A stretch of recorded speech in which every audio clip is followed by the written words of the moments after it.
Welcome to the Alberton front bar, Mark 2.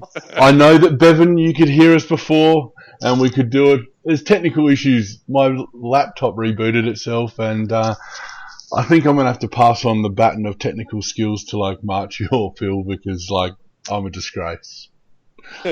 Yes. Yes, you are. Yeah, but that's okay. Yeah, but it wouldn't be the Alberton front bar without the absolute cluster, around technology. That's right.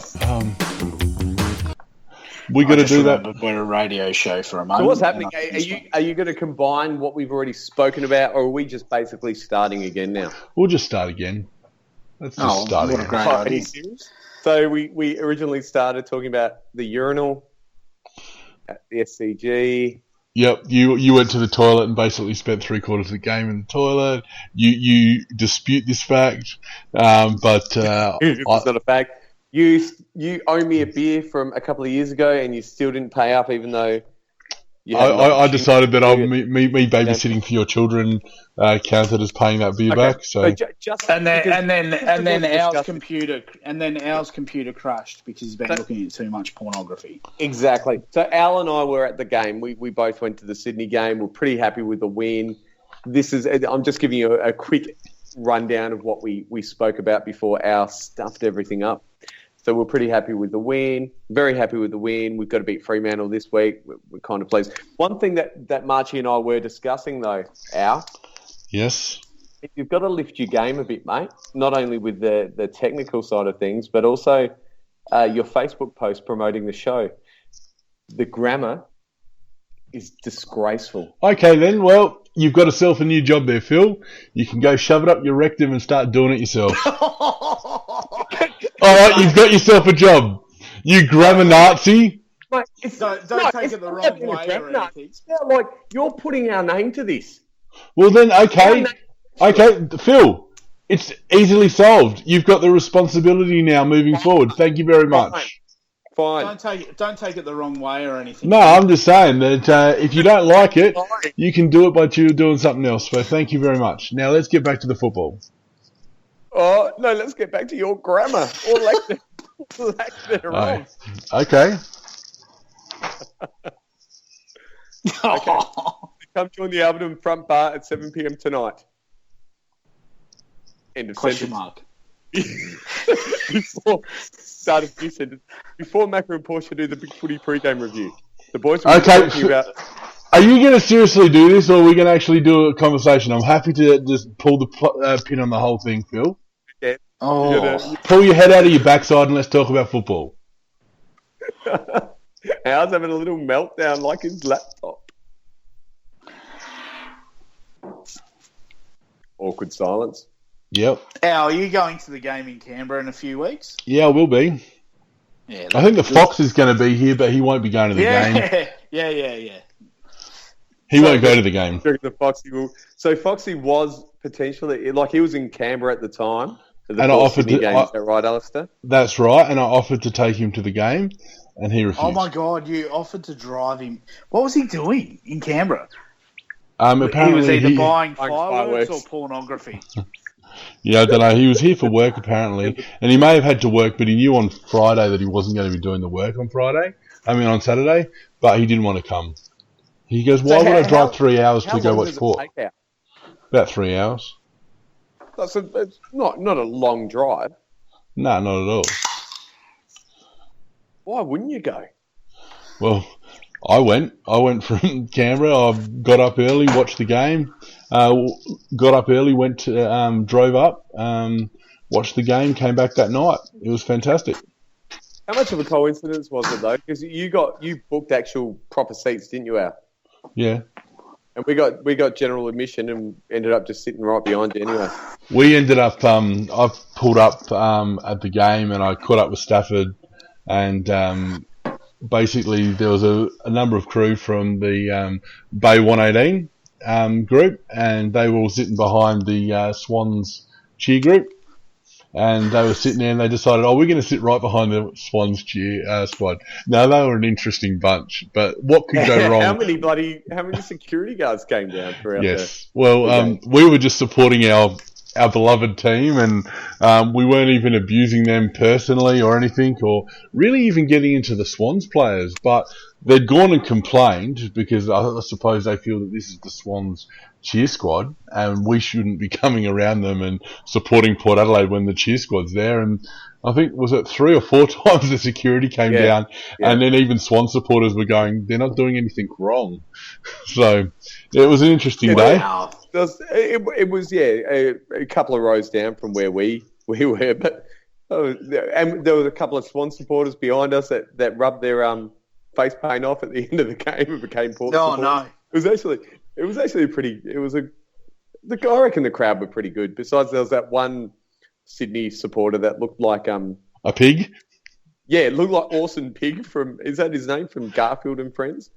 And oh dear, no, dead set. He was a dead ringer for him, mate. Like, he looked like a pig, and he I don't know, did he start snorting or? Yeah, he was squealing and putting his finger up. Like, it was bizarre, man. Bizarre. Yeah, stuck his middle finger up, and the guys right in front of him. It's like this little piggy with his finger up. It was quite funny. But no, it was an awesome win. But at the end of the day, it means nothing if we don't back it up on Sunday. So I'm great.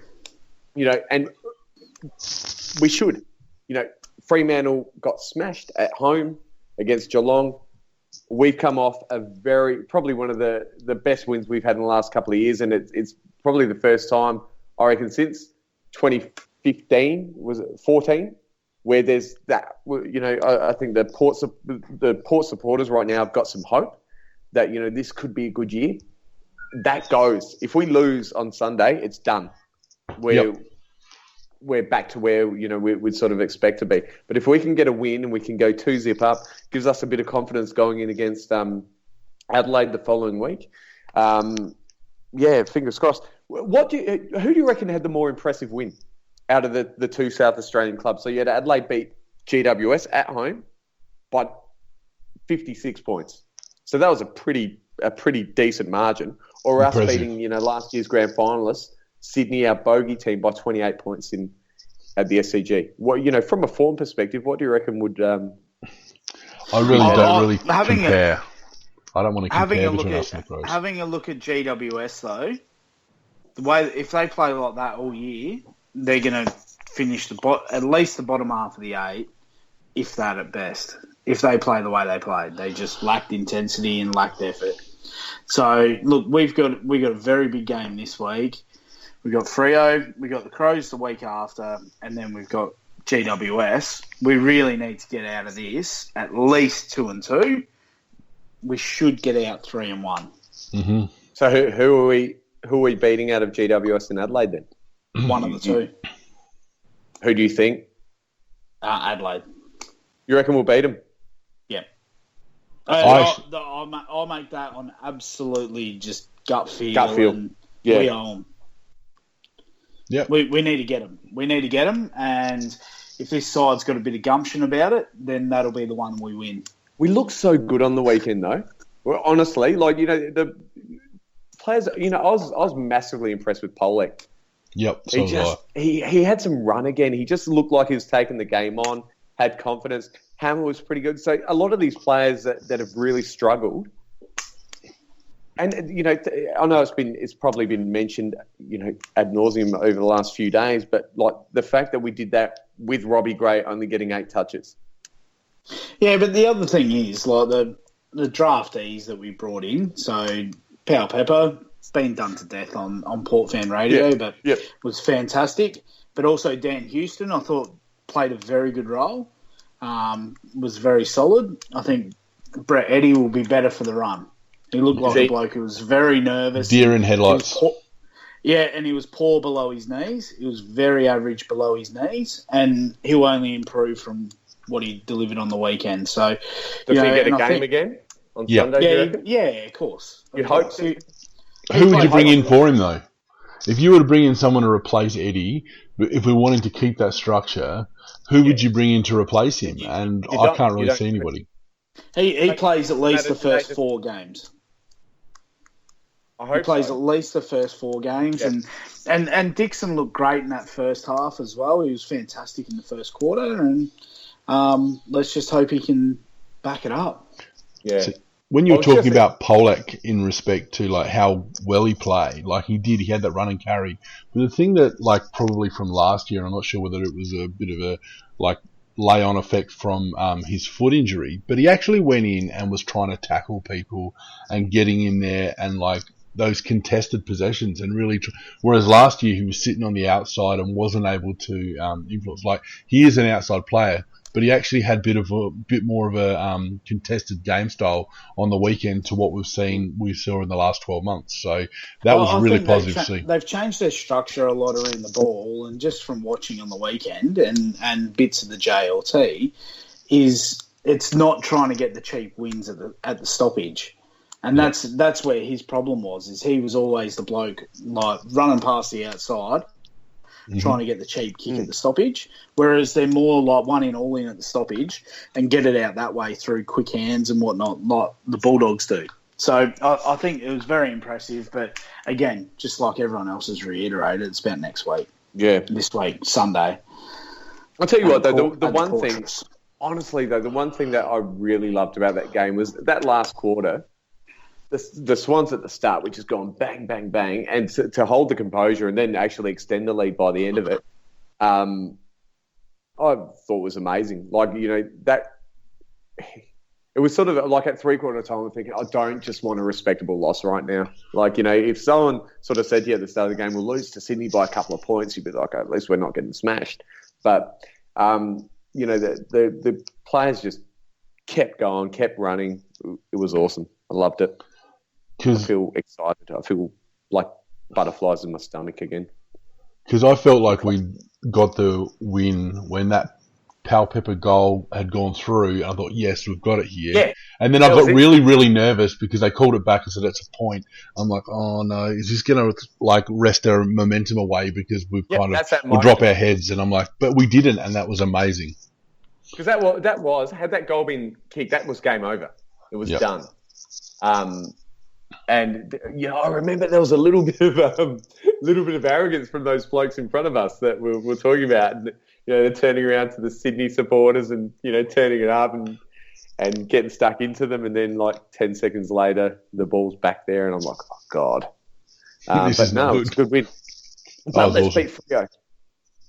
Yeah, come on. I wish you were coming down now, so then you can buy me my beer. Yeah, I know. Well, it doesn't sound like I'll be getting one from the Fox. There's no Game Day Village anymore.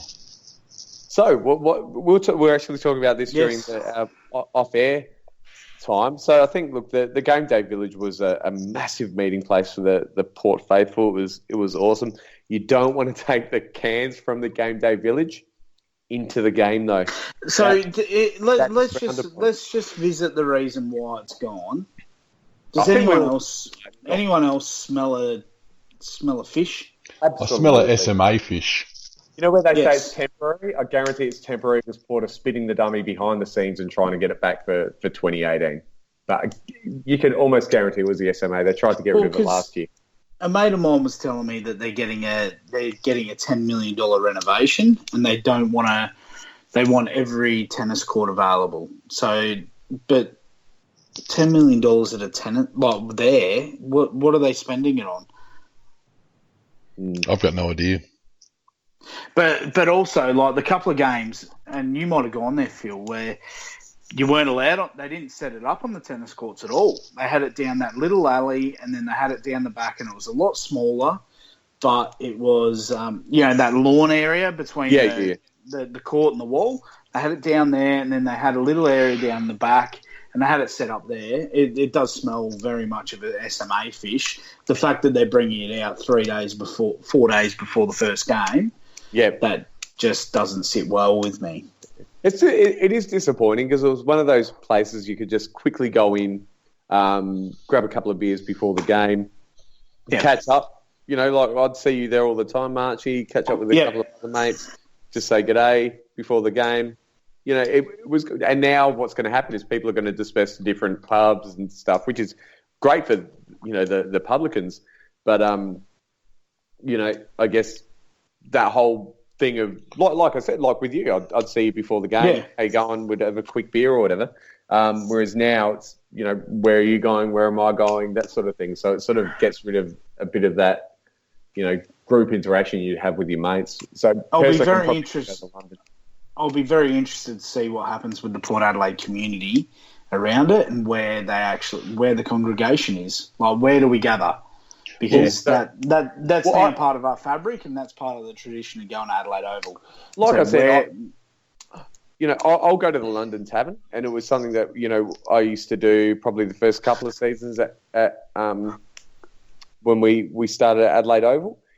It's a bit of a dive, but they've got cheap beer, and it's you just have a quick couple of schooners before the game. But there's been some. I discussed it off air, but the last there was a pretty bad incident in the toilet, and it was possibly the most. Thanks, man. Our listeners really want to hear about the toilet at the London Tavern. Well, they need to be aware. Yeah, but to the point, I took photos, sent it to Kate, and luckily didn't get a divorce. But me and Shorten, we bailed. It was the most feral stuff I've ever seen in my life, and I haven't been back since. Maybe we can find an additional sponsor. Maybe we can find an additional sponsor for the Port Fan Radio Alberton front bar through this process. Yeah, we will definitely. But talking about like kind of traditions of Adelaide Oval, like there's the march, and like the march is now starting at Government House. Did we get kicked out of the mall? Because that's what Portia's just jumped on the Spreaker chat and she's just asked us about it. And I'm like, I knew that they'd moved it, but I didn't really consider that we'd been kicked out of the mall. Had we? Well, hey, my question isn't have we been kicked out of the mall? Is Rundle Mall no longer a sponsor of the club? That's my question. Were they in the Rundle past? Mall was yes. I didn't know that they were. Yeah, they have been since we moved to Adelaide Oval. Rundle Mall have been a sponsor of the club. My question is, are they still a sponsor of the club, or is that the reason why we're not doing the march? I don't know. Because they wouldn't be able to stop Port from doing it. Yeah, sure. No, but if you're Port, do you go, all right, well, we used to do our march from there, stuff you. But Government House is a bit of a peculiar place to start. And the march is a lot shorter now. Which is good. Well, it has to be. It has to be because they can't go through. They can't go over the footbridge. Yeah. So it has to be shorter because of the renovation that's going on in the Festival Plaza there. Yep. Which is a waste of taxpayer money.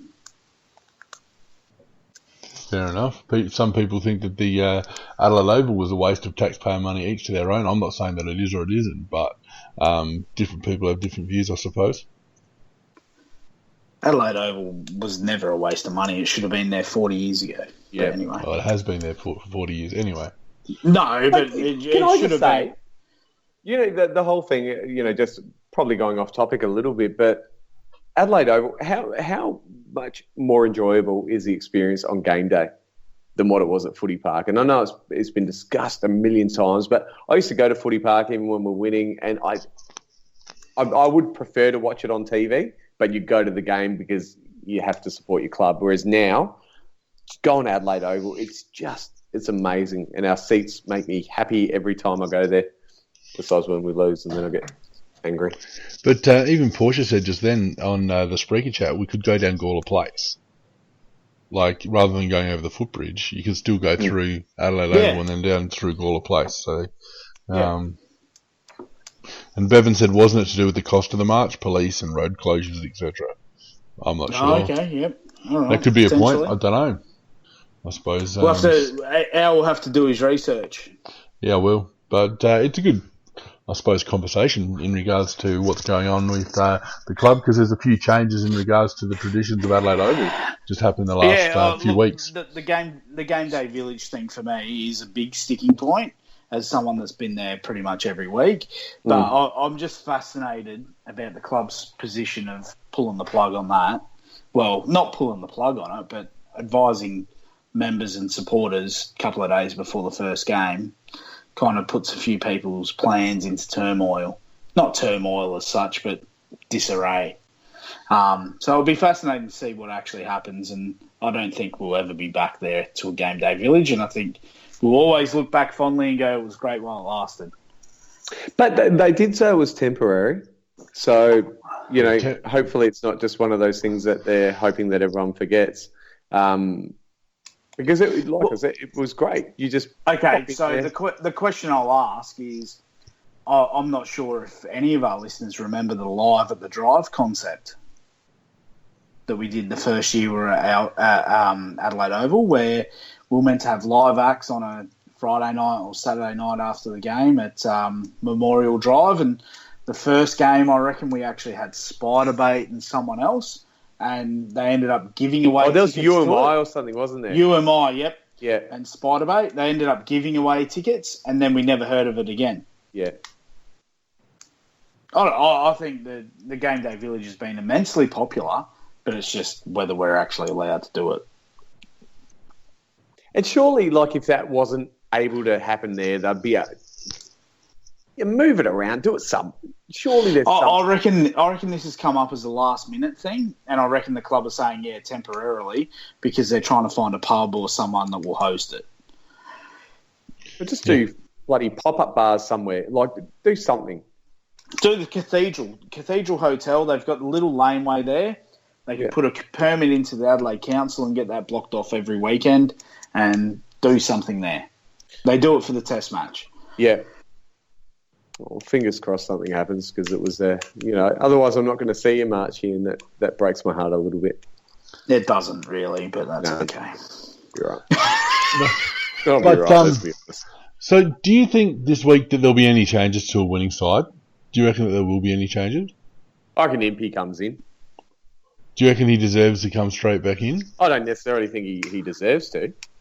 But the word is he's been... To be honest, I reckon the best message the club could send right now is, you've been suspended for a week, but you need to earn your place back in the team. Because, it was a winning team. I would prefer that there's no changes, but I honestly think Impey will come back in. So if there's a change, who's he in for? That's exactly who I was thinking. Because in that space, in that role, apart from key position, who's he come in for? Anyone apart from key position, who's he come in for? Like Robbie Gray. If he's injured, yeah. Well, I've heard that he's dealing with OP. Oh, really? Mm-hmm. Well, and he might be dealing with concussion as well after the weekend. Mm-hmm. But yeah, I've heard. Wouldn't surprise me. He's been rested and managed for a lot of the pre-season, so yep. It'd be commonplace with that sort of injury. Mm-hmm. So if he comes in for him, but who else comes in for him? Wouldn't you give Atlee a crack? What, for Robbie Gray? Solid. Yeah. But I don't think Atlee's a forward, though. Well, is that? I guess, what's the definition of the role that you want him to play? If it's forward, then Impey's a walk-up start to cover him. Yeah, but if Robbie Gray was to drop out, it would have to be a midfielder that can go through forward. So where is this talk that Robbie Gray's not playing? I've not heard a word. I just know, we asked who would come in for Impey, and you're looking at that small forward kind of role, and that's like the Chad Wingard, Robbie Gray type role of that. But he small also forward. plays half back. But he can't. The only person I'd think that you could bring in for him would be Dan Houston. But and really, and you don't. He played well. I personally reckon no changes. I'd hope no changes. So Cracker's not even named in the squad, which was interesting. Oh, have they? I haven't even. Sorry, I didn't even see the name squads. Yeah, that's my. So Cracker hasn't even been named. So, I don't think it's a bad thing. I reckon I think there needs to be pressure on sports. There needs to be. That's worse than Crackers. Cracker had a moment on the field. What Impey did, I love the bloke, but at the end of the day, we had a very, very good win. Most players played their role. It's one of those, almost everyone played well, and I think you need to earn your spot. And I don't. Phil, that it actually signals where we're changing as a club, because and I can't sit here and give you examples, but the gut feel is over the last 2 seasons, people were just brought in because of who they were.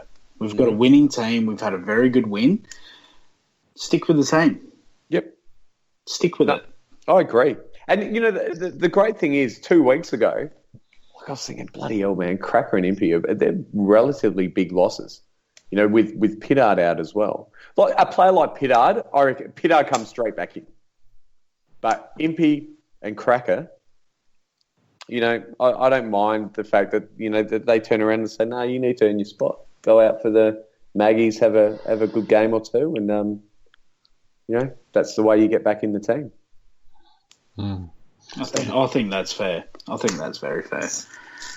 I'd prefer that than a whole, you know, we get rid of, you know, we drop Eddie. Well, I think the problem's been that we've turned over all these. Oh, you've played 1 game, you're out. You play 2 games, you're out. You know, like we've done that a lot with the debutants over the last. Well, not a lot, but we've done that a little bit over the last couple of years, where they've come in, played a game, then they're out the next week, and then they're back in 2 weeks later. Like, let's just get some consistency of performance. Let's see what these kids can do. You know, I think it's fantastic that we've had 3 debutants, one of them being 27. Great. I think it's fantastic because it shows that there's competition for spots.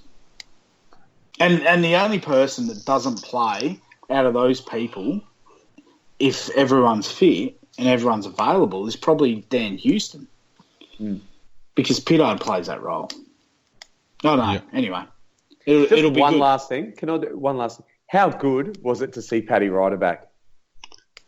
It was amazing. He looked amazing. Was that like just, you know, the bloke's had 12 months off footy, and how he looked awesome. It's so pleasing. And, sorry, Lobie, but I think you're going to struggle, mate, if he stays fit. Well, you look at Ryder, like the actual tap work, like Jacko did great last year when he was put in there, but he is not a ruckman. He is kind of a toiler. He's like the Darryl Poole and Darren Mead from the 90s when you sit there and put them in, and like they'll sit there and they'll be serviceable, but they're not special ruckmen. Hey, they rocked it in the SANFL in the ruck roll. Yeah, they rocked it as like just like let's just and they had a great have contact. Yeah, that Paulie and Meaties. Paulie and Meaties. Yep. That's pretty much the only nightclub I've ever been to.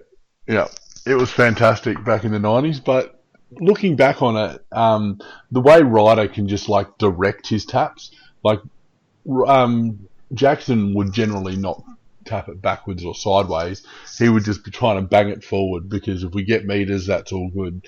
And if it fell to the ground, he'd go in hard and try and get it, kind of like how Matty Primus used to do in like those early 2000s, but and get those clearances.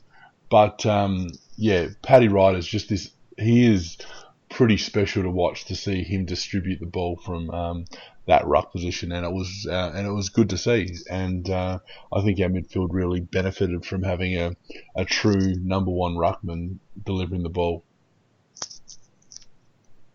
Agree. Love the Paddy. We have to go, don't we, guys? Yeah, we should be jumping off.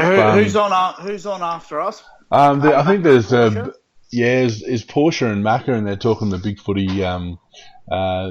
The big footy preview shows.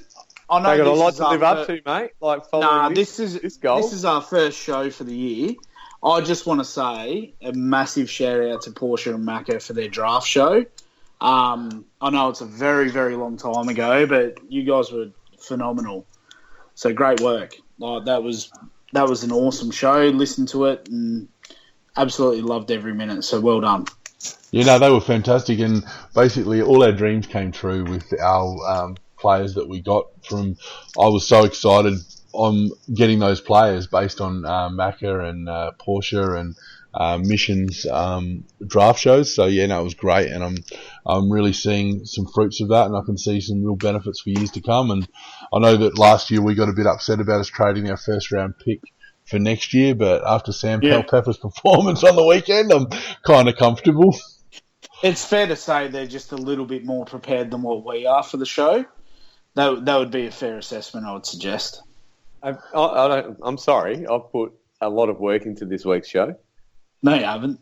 I did. I checked Skype 5 minutes before we started to make sure it was still working from last season. Yep, and I'm glad that I was able to keep my technical issues worked out and keeping current form of something happening every week on the Alberton front bar. That's almost why you listen to the Alberton front bar. It's like, if you see someone ice skating, you kind of hope that they fall over. You listen to the Alberton front bar because you know there's going to be stuff-ups every time. In the Richmond-Collingwood game, I think Ben Lennon just took the mark of the year. Why are you focused on that?